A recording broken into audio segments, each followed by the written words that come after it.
Hi everyone, welcome back to my channel study with आशीष।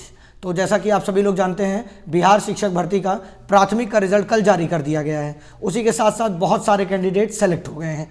उनके द्वारा बहुत सारी कॉल्स, मैसेजेस, कमेंट आ रहे हैं कि सर मेरा सिलेक्शन हो गया। तो उन सभी को और जितने भी कैंडिडेट सेलेक्ट हुए हैं उन सभी को हमारे चैनल की तरफ से बहुत बहुत हार्दिक शुभकामनाएं। और जिनका सिलेक्शन नहीं हुआ है उनके जीवन का ये आखिरी पेपर नहीं था, इसलिए उस पर तुरंत आप पीछे जो चीज़ हो गई अब उसमें कुछ नहीं किया जा सकता है, ना ही आपको उसके लिए बहुत कुछ करने का प्रयास करना चाहिए।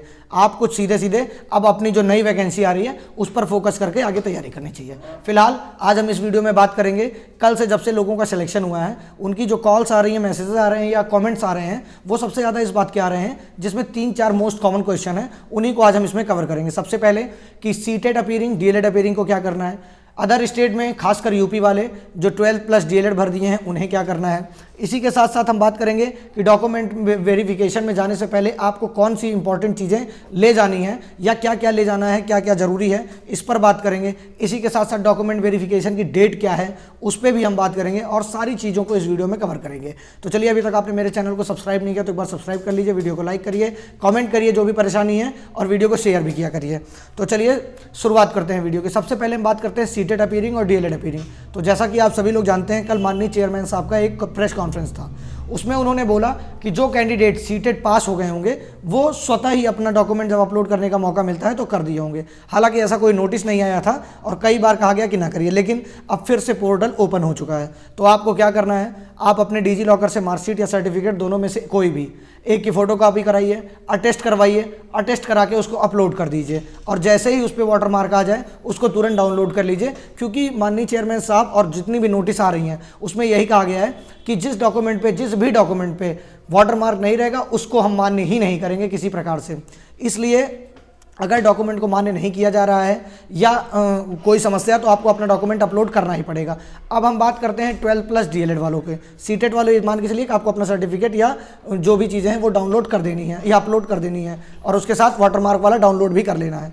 अब 12 डीएलएड अपीयरिंग की हम बात करेंगे। डीएलएड अपीयरिंग कैंडिडेट्स का ये कहना है कि उनकी मार्कशीट तो आ गई है लेकिन उनके पास इंटरनेट कॉपी है, कॉलेज से अभी प्रोवाइड नहीं कराई गई है।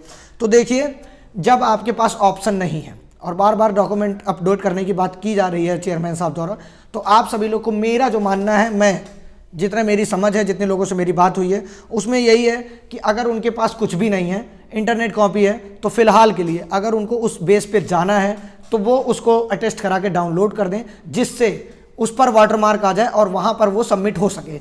अन्यथा बिना वाटरमार्क के आपके पास कुछ भी सबमिट नहीं होने वाला है। ये सीधे सीधे मेंशन किया गया था, चाहे वो एफिडेविट ही क्यों ना हो, बिना वाटरमार्क के कुछ भी नहीं आपका लिया जाएगा वहाँ पर।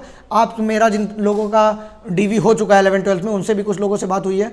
एक लोग का जो प्रमाण पत्र प्रोविजनल मिला है वो भी मेरे पास है, उसको भी मैं टेलीग्राम पर शेयर कर दूंगा, देख लीजिएगा। उसकी कुछ ही पार्ट शेयर करूँगा क्योंकि उसमें प्राइवेट डिटेल्स हैं, तो उसमें क्या क्या नोटिस लिखी है वो आप पढ़ सकते हैं। तो डीएलएड जो कैंडिडेट हैं वो अपने 4th सेमेस्टर की मार्कशीट वेब कॉपी निकालिए, अटेस्ट करवाइए और उसको अपलोड कर दीजिए। हालांकि ये प्रयास करिए कि आपका रिजल्ट जल्द से जल्द आपके कॉलेज में या आपके डाइट संस्थान में आ जाए, जिससे आपको डॉक्यूमेंट वेरिफिकेशन तक ले जाने में आसानी हो सके। नहीं भी होता है तो आप अगर इस आधार पर जाते हैं कि सर ओरिजिनल आने में कुछ समय है, तो हो सकता है वहाँ से आपको कुछ समय दे दिया जाए। लेकिन जब आपके पास कुछ रहेगा ही नहीं और वो आपसे मांगेंगे और आप उस समय वहाँ पर उनको फोटोकॉपी देंगे जिस पे बिना वाटर मार्क की, तो वो किस प्रकार से एक्सेप्ट करेंगे आप भी जान रहे हैं। वहाँ पर वो उसको ले ही नहीं पाएंगे क्योंकि साफ साफ गाइडलाइन है कि बिना वाटर मार्क के हम आपको पहचानते ही नहीं है। वाटर मार्क और रजिस्ट्रेशन नंबर आपकी पहचान बन चुकी है डॉक्यूमेंट वेरिफिकेशन के लिए। इसलिए डीएलएड कैंडिडेट जो भी हैं वो चुपचाप अपना करा लें। अब आते हैं हम अदर स्टेट 12 प्लस डीएलएड, खासकर उत्तर प्रदेश के लिए। जो भी कैंडिडेट्स 12 प्लस डीएलएड किए हैं तो ठीक है, कोई बात नहीं है, आपने 12 प्लस डीएलएड कर दिया है, आप कुछ मत बनवाइए, ना एफिडेविट करवाइए, ना कुछ भी करवाइए, क्योंकि एफिडेविट को लेना अब तो मुझे लगता है मुश्किल ही है। क्योंकि उन्होंने कहा है कि वाटर मार्क के सिवा हम कुछ भी एक्सेप्ट नहीं करेंगे, जिस पे वाटर मार्क है वही हम एक्सेप्ट करेंगे।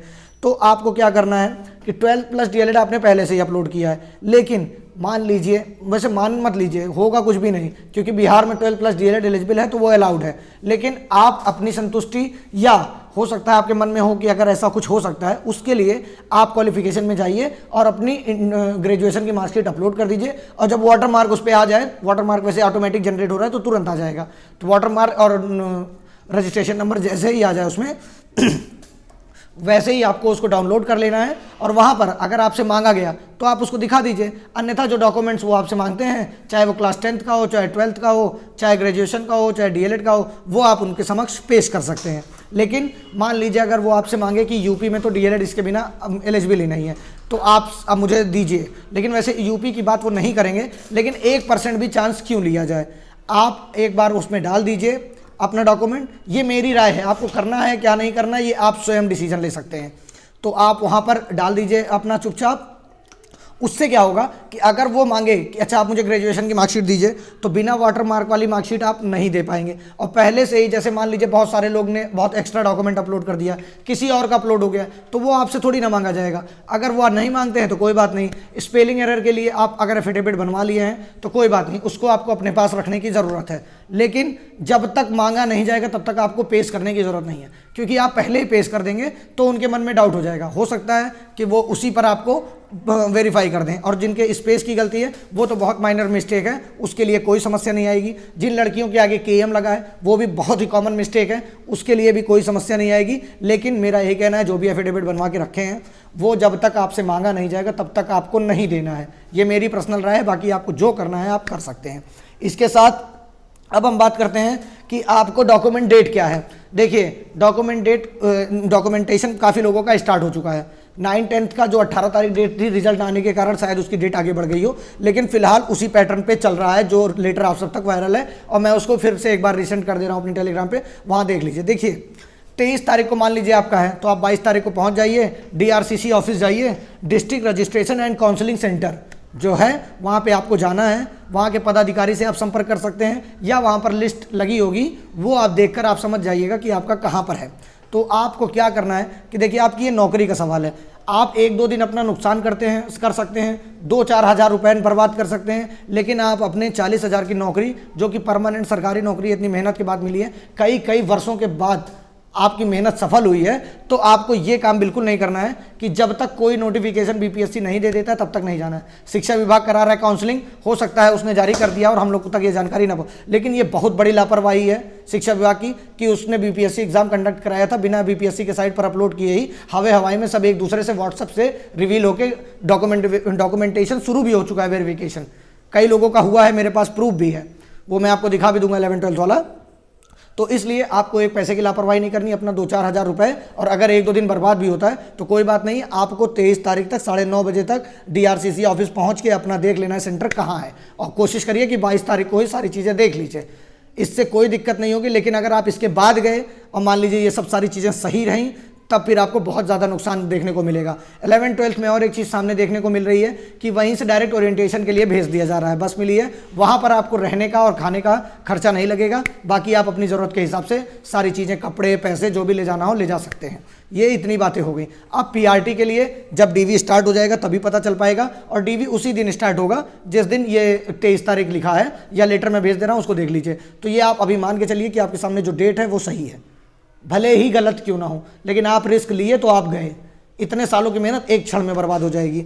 और इसी के साथ साथ इंपॉर्टेंट डॉक्यूमेंट आपको क्या क्या ले जाना है, तो सबसे पहले जानिए, जितने भी डॉक्यूमेंट्स बताऊंगा मैं उसमें आपको सेल्फ अटेस्ट करके ले जाना है। सेल्फ अटेस्ट का मतलब क्या होता है, सेल्फ अटेस्ट का एक रूल होता है, वहाँ पे आपको लिखना है स्वतः प्रमाणित या सेल्फ अटेस्ट, उसके बाद आपको सिग्नेचर करके डेट डाल देनी है अपनी, किसी और की नहीं। जितने डॉक्यूमेंट्स मैं आगे बताऊंगा उस पर ये काम करना है, बार बार मैं नहीं बताऊंगा कि आपको सेल्फ अटेस्ट करना है। अब सुनिए, एडमिट कार्ड, आपका एक एडमिट कार्ड होना चाहिए, कोई सा भी, चाहे स्टिकर वाला हो चाहे ना हो, एक एडमिट कार्ड और उसकी एक फोटोकॉपी, मतलब 3 करा लीजिएगा, 3 फोटोकॉपी एडमिट कार्ड की होनी चाहिए।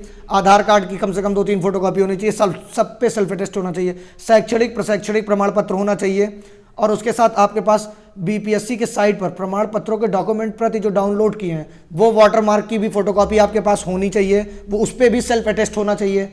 जो वाटरमार्क वाले आप डाउनलोड करेंगे उसको भी प्रिंट आउट करा के उसको भी सेल्फ अटेस्ट कर लीजिएगा। इसी के साथ सीटेट, बीटेट, एस्टेट, ये जो भी वैसे प्राइमरी में एस्टेट और नहीं लगेगा, तो सीटेट में जो भी कैंडिडेट्स क्लियर हैं वो उत्तीर्णता प्रमाण पत्र की मूल कॉपी और उस पर सेल्फ अटेस्ट की एक फोटोकॉपी भी उनको चाहिए होगी। मूल कॉपी में जो डिजी लॉकर वाली है वही फोटोकॉपी चलेगी, ठीक है। उसके बाद वाटरमार्क वाली सेल्फ अटेस्ट, हाँ ये मैंने बता ही दिया आपको, वाटर मार्क के साथ जितनी कॉपी रहेगी सेल्फ अटेस्ट कॉपी रहेगी।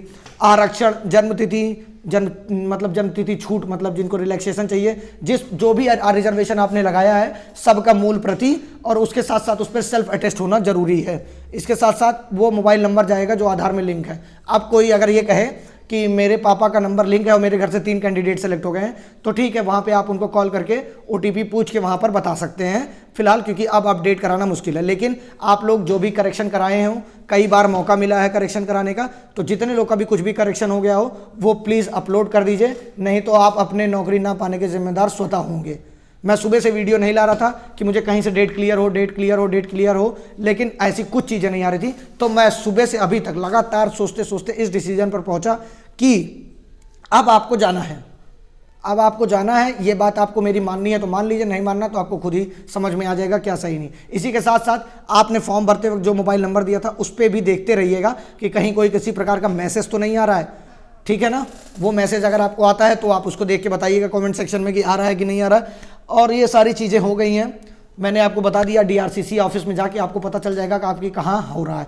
जिनका जिस डिस्ट्रिक्ट में पड़ा है, ये बात नहीं बताया अभी, सुन लीजिए, जिनका रोल नंबर के सामने जो डिस्ट्रिक्ट है उसी डिस्ट्रिक्ट में आपको जाना है, ठीक है। ये बात एकदम क्लियर कट सुन लीजिए, जिनका जिस डिस्ट्रिक्ट में हुआ है रोल नंबर के सामने उसी डिस्ट्रिक्ट में उनको पहुँचना है, ठीक है। वो प्राइमरी के हों किसी के भी हों, लेकिन प्राइमरी के लिए स्पेशल मैं बता रहा हूँ, ये लोग वहीं पहुँचेंगे जहाँ पर इनका रोल नंबर के सामने डिस्ट्रिक्ट दी हुई है, कहीं भी किसी प्रकार का नहीं है। पूरा वीडियो देख लीजिएगा, समझ लीजिएगा क्या क्या करना है, उसके बाद भी कुछ बचा रहेगा तब व्हाट्सअप कमेंट करिएगा। जो भी वीडियो में बताया है उसके लिए आप व्हाट्सअप करेंगे मैसेज तो प्लीज़ रिप्लाई नहीं मिल पाएगा, क्योंकि सुबह से कम 400 से 500 कॉल का रिसीव किया गया है, उनका जवाब दिया गया है। चलिए, आपके आज खुशी का दिन था इसलिए सबकी मोस्ट ऑफ कॉलें रिसीव की गई हैं, लेकिन लगातार ये प्रक्रिया जारी नहीं रह सकती है। तो मैं पूरी कोशिश किया हूँ कि इस वीडियो में सारे पॉइंट्स को मैंने कवर कर दिया है। एक चीज़ बहुत गलत हुआ है जिसकी मैं बात इस वीडियो में कर देता हूं। जो सीटेड कैंडिडेट अपीयरिंग थे और पास नहीं हुए, उनका डॉक्यूमेंट बिना जमा किए इतनी जल्दी रिजल्ट जारी कर देना, ये कहां तक उचित है कहां तक नहीं, इस पे सवाल उठता है। जो एक एक नंबर के लड़के रुक गए हैं, जिनका 67 या 69 है, कट ऑफ भी आप सबको पता ही होगी, या जो एक एक नंबर से रुके हैं उनका सिलेक्शन उस सीट पर हो सकता था। इसलिए ये जल्दी तो आपने बहुत किया, आपने इतिहास रच दिया, लेकिन एक चीज़ का और अभी आपने इतिहास रच दिया कि गलत कैंडिडेट को आपने, गलत मतलब इन द सेंस जो एलिजिबल ही नहीं है उनको आपने क्वालिफाई कर दिया है। ये चीज़ बहुत गलत बात है। हालांकि वो इस बात पे भी बताते हैं कि मैंने प्रोविजनल दिया है, हम सारी प्रमाण पत्रता को जाँच करने के बावजूद भी आपको तभी दिखाएंगे। और इसी के साथ साथ मैं वो भी आपको इस वीडियो में बता देता हूँ जो एक प्रमाण पत्र में मिल रहा है।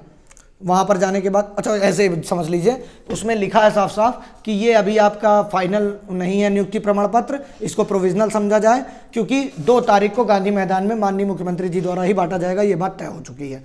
और इसी के साथ साथ प्रोविजनल इसलिए नहीं माना जाएगा क्योंकि आपकी दक्षता, पात्रता, जो भी चीज़ें हैं समस्या, उनका जब तक समाधान नहीं हो जाता तब तक वो कुछ नहीं करेंगे। और इसी के साथ साथ जो भी फॉर्म में एडिटिंग का एक बार भी मौका नहीं मिला है तो उसके लिए वहाँ पर रिलीफ रहेगा। इसलिए आपने जो डॉक्यूमेंट अपना अपलोड किया है वो डॉक्यूमेंट सही होना चाहिए। चाहे आप दक्षता और पात्रता लगाए होंगे तो वहाँ पर इशू डेट, रोल नंबर या सर्टिफिकेट नंबर आपने सीटेट का ही लगाया होगा, तो इससे ज़्यादा समस्या नहीं होगी, क्योंकि शुरू से लेकर अंत तक एक बार भी एडिटिंग का मौका नहीं दिया गया है और डॉक्यूमेंट सुधार में 20 बार मौका मिला है, इसलिए वहाँ पर रिलैक्सेशन मिलेगा। हालांकि मेरा जानकारी करने के बावजूद ये पता चला है कि बहुत कम समय दे रहे हैं आपको डॉक्यूमेंट सुधार करने के लिए। तो देखिए सारी चीज़ें फिलहाल आपके डीवी में जाने के बाद ही क्लियर होंगी। तो चलिए मिलते हैं नेक्स्ट वीडियो में। इस वीडियो में फिलहाल इतना ही, और वीडियो को ज़्यादा से ज़्यादा लाइक करिए, शेयर करिए। अगर मेरी इन्फॉर्मेशन आपको हेल्पफुल हो तो चैनल को सब्सक्राइब भी करिए। Thank you so much.